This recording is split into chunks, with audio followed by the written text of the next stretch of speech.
Honorable Dr. Hyun-Jin Moon, Chairman of Global Peace Foundation, Dr. Edwin Feuner, former Chairman of the Heritage Foundation, and leaders from all over the world.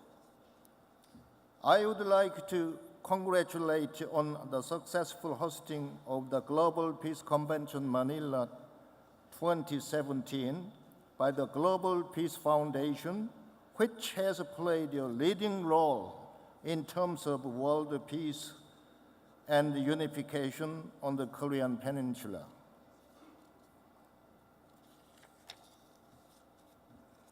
It is my great honor to have participated as a speaker in today's convention, which aims to seek measures to realize world peace, and I would like to briefly present my views on the peace and unification of the Korean Peninsula.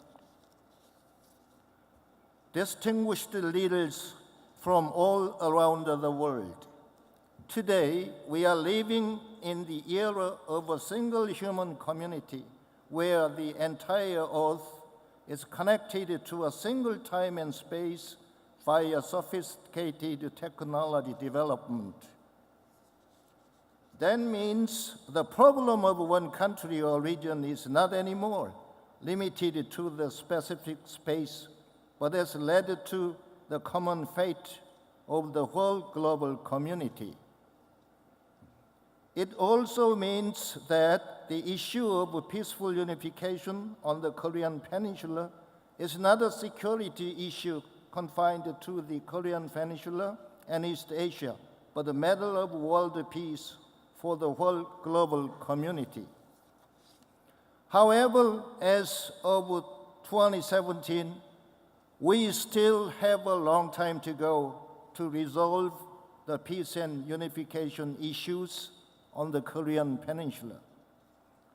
Amid concerns over deteriorating U.S.-China relations, we cannot find a single solution for the ever-worsening North Korean nuclear and missile issues due to the opinion gap among the four major countries, U.S., Russia, China, and Japan, surrounding the Korean Peninsula.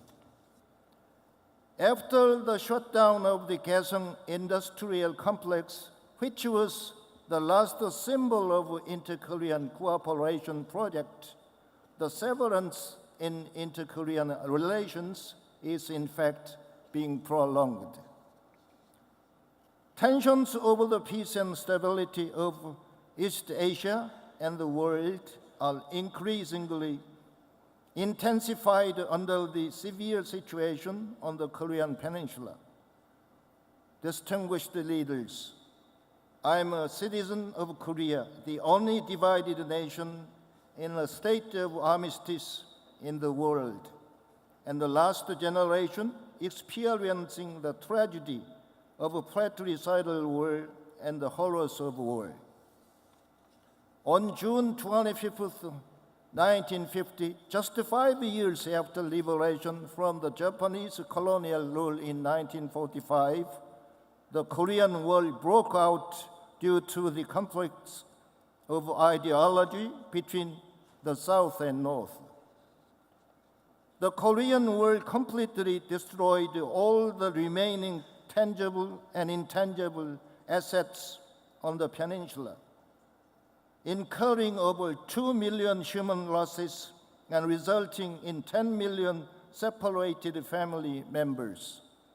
Since then, the history of poverty and suffering still remains as a national scar. I can recall the pain of those days as clear as yesterday. What has been so miraculous is that amid such complete ruin, the Republic of Korea has never given up the dream of reconstruction and growth. The Korean people have united will and aspirations and devoted themselves to the nation through even greater effort and sacrifice to achieve the miracle of the Han River. Therefore, Korea was able to leap into an exemplary free and democratic country that had achieved industrialization and democratization within the shortest period of time, along with the support and encouragement of the whole world. Distinguished world leaders, today, peace and stability on the Korean Peninsula are at the most unstable state in history, despite today's freedom and abundance. I have experienced terrible destructions through the Korean War and have witnessed the fear and horrors of war. There is one clear message. If war breaks out again on the Korean Peninsula, the peace and stability of the world, as well as the Korean Peninsula, would be significantly threatened. I know that the value of peace and stability are experiencing today are precious. I am convinced that the true peace and prosperity of the world could be realized only when permanent peace and stability is guaranteed on the Korean Peninsula. So I am eagerly asking all the leaders attending today's convention for help. I would like you to support the One Korea campaign for the One Nation, United Korea. I am asking for your active participation. Let us all join together to realize peace and unification on the Korean Peninsula. This is a way to promote peace, not only on the Korean Peninsula, but also all around the world. Leaders from countries across the world. The very first spirit of the foundation of Korea was Hong-ik-ingan, which means living for the sake of the whole humanity in the world. This is the spirit that embodies the fundamental worldview of the Korean people who emphasize harmony and peace. One Korea serving the world, the slogan, which the Global Peace Foundation and Korean civil society have presented as a vision for the unification of Korea, represents the Korean identity and history.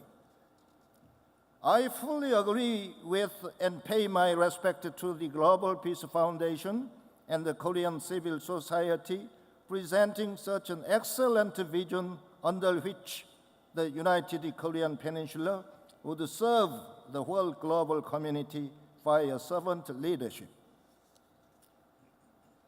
At the same time, I believe it is very significant that the issue of unification on the Korean Peninsula is being treated as a key agenda of global peace through this Global Peace Convention. I hope that global scholars and experts will share their wisdom all over the world through their leaders, and that a global consensus on participation in the peaceful unification movement of Korea will be spread throughout the world. I would like to appreciate you again for allowing me such an honorable opportunity, and I desperately hope that the peace and unification of the Korean Peninsula would be achieved as soon as possible so that the peace and prosperity of the whole global community would be realized as well. Thank you very much.